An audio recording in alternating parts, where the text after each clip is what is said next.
Happy Friday, TGIF. This is First Take. Thanks for being with us. Alongside Skip Bayless and Stephen A. Smith, they're both in the house promptly. I'm Molly Karam. A sight for sore eyes. What up? Bristol, what up? Connecticut. What up? How are you? Bristol's finest Wow. in the house. I didn't take any chances with the traffic. Yeah. I stayed here overnight. Yeah, way to go. I stayed enjoy here yourself? overnight. Oh yeah, you know, Yeah. I chilled. I had a decent time. Good. Good. I'm all right. Got some Yeah. sleep, hopefully. bet. Oh, I got We got a lot to get into. Yeah. By the way, before we get into Yeah. that, I want to congratulate Molly on picking Peyton last night. That was impressive. Thank you. I know who to side with moving forward. 1-0. Oh my goodness. One for the good guys. Congratulations, Wait, Molly. team Skip over there, Yeah. right? So what we doing here? Skip and Skip Jr. No, Molly, Kid Bayless and Kid Karam. Molly could get in on the pick. She could do that. She could do that. She's qualified. Yeah. Bring it. Okay. It's okay. It's okay. Even though I don't know about the objectivity. Don't be scared. Don't be I'm always scared. scared. I'm always scared. All right, next Let's question. go. Coming up, we're diving into all the Week 2 NFL matchups. We'll break them down. The guys are going to pick winners. That is in just a bit. But first, Thursday night football. Peyton Manning looking good at Arrowhead last night, throwing for 256 and 3 TDs. It's the first time in his career that he's won a game in regulation after trailing by 7 or more points with under a minute left in the fourth. Jamal Charles' second fumble of the game with just 27 seconds was returned by Denver corner Bradley Roby for a touchdown, costing the Chiefs the game and completing a ridiculous comeback in the Broncos' 31-24 victory over Kansas City. Peyton looking like himself. Jamal Charles with those costly errors. Skip, did the Broncos win this or did the Chiefs lose it? Stephen A. Smith, Peyton Manning won it. Period. End of story. And talk about a sight for sore eyes. I loved what I saw late in that game last night at Arrowhead, because after all we'd heard and all we'd talked about all week on this show about how new coach Gary Kubiak, with the blessing, I'm assuming, of his GM John Elway, had basically put Peyton Manning in assisted living at age 39, had basically told Peyton, no, you're too old to drive now. I need to be driving for you. I can drive you. I can drive you from goal line to goal line, but you have to listen to me, and I'm going to be in charge of the offense now. Poor little Peyton Manning in assisted living. That's how it came across. And then that happened. And that happened because that team fell behind 14-0. And all of a sudden, Gary Kubiak's like, I guess I got to hand the keys back to Peyton and hope he can pull it out. And did he ever? That last drive, that was a thing of all-time great beauty. To go 10 plays, 80 yards, last 19 to our guy Emmanuel Sanders for a big touchdown to tie it, 24. Then we know about the faux pas thanks to Jamal Charles at the end of the game that did happen to win it, although I thought Peyton could have won it in overtime.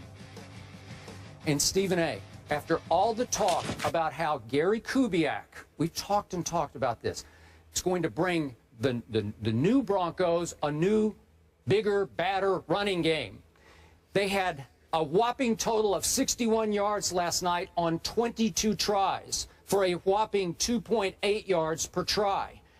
And despite being propped up by that running game, Peyton Manning still pulled that off at Arrowhead, where, by the way, career now, Peyton Manning at Arrowhead is 7-1 with 23 touchdown passes to 6 interceptions against his arch rival in one of the loudest outdoor stadiums in the world. And I'm going to say this again because I said it yesterday and I said it the day before. Going forward, I will still bet on Peyton Manning's resume, even at age 39. He looked 29 last night. But I'll bet on his resume over Gary Kubiak's resume. All this talk is just silliness to me because however far the Denver Broncos are going to get this year, now 2-0, Peyton Manning will take them. I thought he did have a lot of help from a defense that I have raved about on this show because I think it's being a little underrated as people are saying Peyton is now overrated. But with some help from his defense, Peyton Manning won that football game. No surprise, we disagree. I'd give Peyton Manning credit. 26 of 45, 256 yards, 3 touchdowns, just one interception. That one interception was a pick six, by the way. We'll throw that out there. I'm talking about a Peyton Manning that has thrown for over 4,000 yards the last 3 seasons, that the season before last passed for over 5,400 yards through 55 touchdowns. Last year he threw 37 touchdowns. The last 3 years in Denver, he's had the #2 or the #1 ranked offense in the NFL. Okay. At this particular moment, they're ranked 16th. So when you sit there and you want to You mean in this season they're ranked 16th? So far. Well, they played the Baltimore Ravens. I understand all of that. Well, there's Peyton Manning. Yeah. And Peyton Manning has played a lot of elite teams over the last 3 years. It hasn't stopped him from doing his thing. Usually the problem has been with Denver's defense, which, by the way, is not a problem anymore. That defense for Denver is big time. It is legit. They are no joke. And Von Miller is a big-time brother right there. This boy can play, okay? And he goes out to get after the quarterback. Even DeMarcus Ware. I thought DeMarcus showed me some flashes. DeMarcus Ware showed up. Yeah. Showed up. Dallas, you know, he ain't finished. Let's just put it that way. Yep. Having said all of that, the reason why I would still say to you that as great as Peyton Manning was when it counted, and we certainly should take nothing away from him, Kansas City Chiefs turned the ball over 3 times.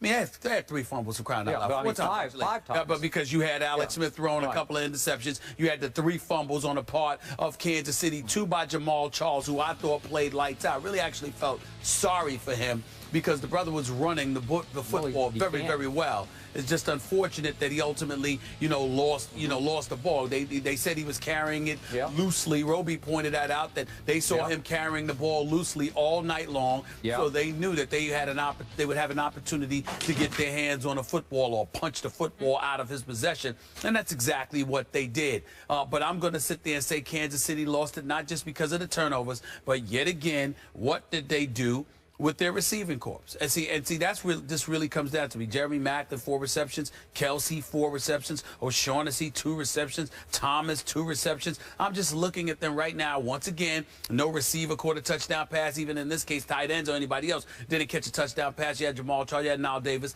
They ran for touchdowns. But in the end, there's something missing from this Kansas City offense. I thought that their defense played well, obviously kept them in the game, gave them leads. 2 scores by Denver were provided by, Kansas City turning the football over. So I say that to say that had a lot more to do with them losing last night's game than Peyton Manning's greatness. Not to take anything away from him, because when it counted, when money time arrived, he drove them right down the field, got the job done the way a Peyton Manning caliber player is expected to deliver the goods. So nobody's taking anything away from Peyton Manning.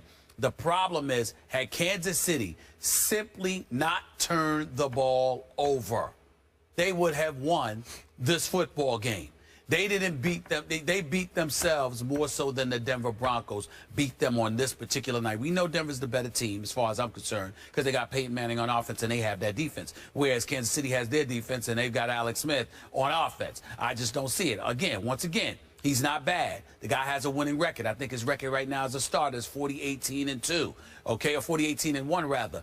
But I just look at him and I see a guy that when it's time to make a difference, to really elevate yourself to another level. Is Alex Smith going to do that? The answer is no. What he's going to do is he's going to manage the game. He's going to be consistent and methodical and relatively productive. He won't beat himself. He won't lose a game for you, even though he gave up pick 6. But what he will do is he will sit up there and essentially be neutralized in the event that you need him to step up and get it done for you. Jamal Charles was who you were going to have to rely upon to get that job done. I wish Andy Reid hadn't called the pass play before the half, which enabled Denver to tie it up with the pick 6. So then obviously recognizing he made that mistake at the end of the first half, he turned around near the end of the game and said, let's be relatively conservative and conventional here and give the ball to Jamal Charles and just go into overtime. And sure enough, he got the ball straight. A lot of people were ripping Andy Reid for just doing that without kneeling on, just like letting the clock run out. Well, yeah. Hey, Jamal Charles is as dangerous a breakaway back as there is in all of pro football. I agree with you. So I'm okay with handing him running a draw play. I can't knock Andy Reid for that. What I can knock Andy Reid for is letting Alex Smith throw that pass. If you're going to throw a pass in that situation near the end of the first half, throw it downfield so even if it gets intercepted, the likelihood of it being returned for a pick 6 is null and void.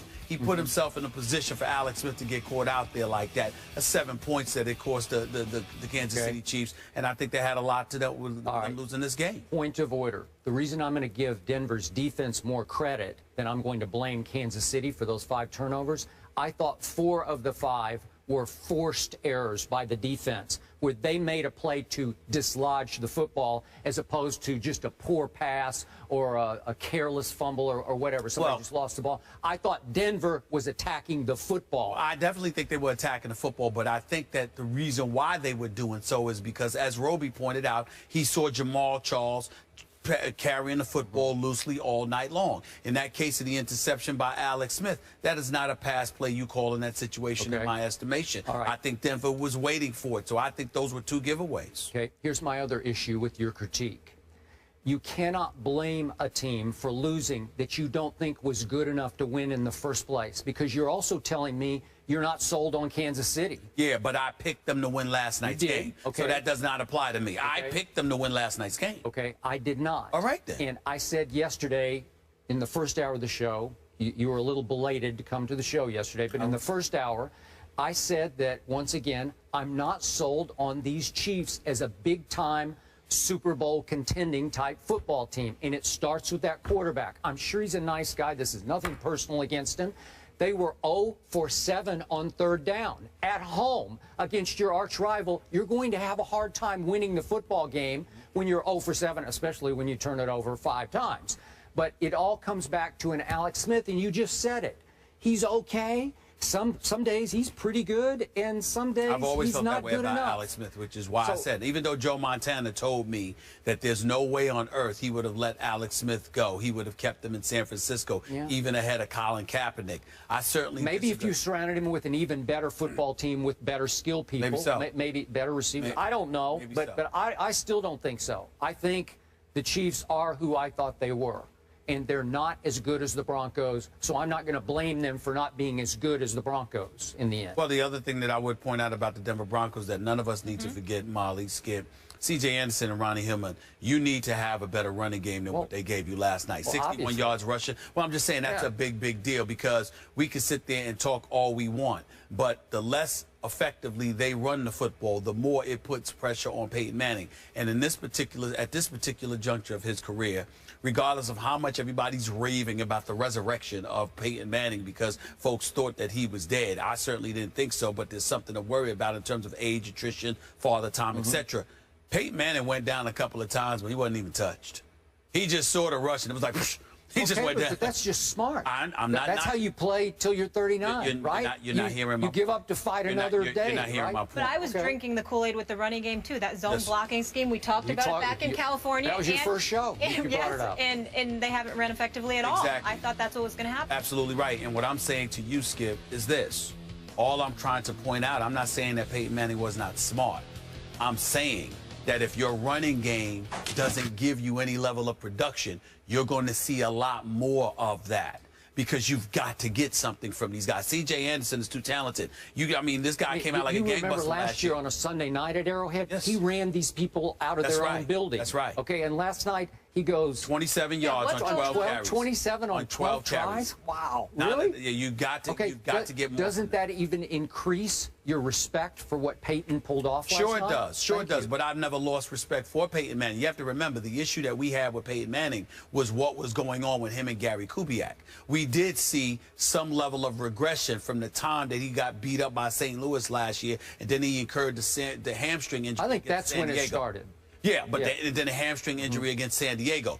The issue with Peyton Manning was his health. It was not his game. But then when you combine questions about his health and age and father time with potential differences that may have been in existence with him and Gary Kubiak, now you've got a problem. So then, now you're coupling all of that with the absence of a productive running game. That's where you have your problem, because no matter what we see from Peyton Manning, I mean, look, I'm telling you right now, he's smart to go down. You're absolutely right. Because when he does get hit, it looks like it hurts him. It really, really does. Ain't nobody going to knock it. I'm just saying, ain't nobody going to knock him for that. Again, father time, age, we've been watching him get hit for years. I'm just seeing it have an effect on him more so now than it did in the past. There's no shame in that. I'm just simply elevating the level of importance of a running game for him. Okay. Because regardless of how gifted he is, he can't sit back. He doesn't appear to be somebody that can sit back anymore and take the punishment that he once was capable of taking. Okay. That's something we got to watch out for. Coming up, I also want to hear where you guys think they'll end up if they'll go all the way to the playoffs, and we'll discuss the tension between potentially the quarterback. Well, we'd like to hear what you Garrett got to say about Kubiak. that too, Molly. We will. You're We're going to Peyton we're going to expert, discuss yeah. we're going to We wanna hear. that later on. All I'm saying. Last